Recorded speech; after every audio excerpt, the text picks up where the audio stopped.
Asas kepada pembentukan Malaysia adalah menerusi Perjanjian Malaysia 1963.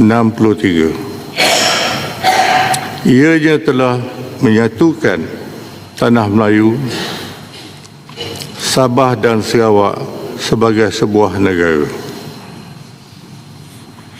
Kita sewajarnya kembali kepada niat asal pembentukan Malaysia, iaitu perpaduan dan menghormati serta kerjasama erat antara negeri-negeri dan kerajaan persekutuan.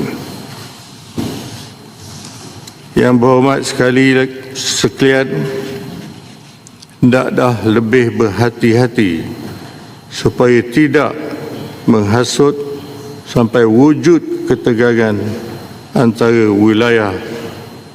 Sebarang perbezaan pandangan haruslah diselesai secara matang dan bukan menerusi kebencian atau syak wasangka.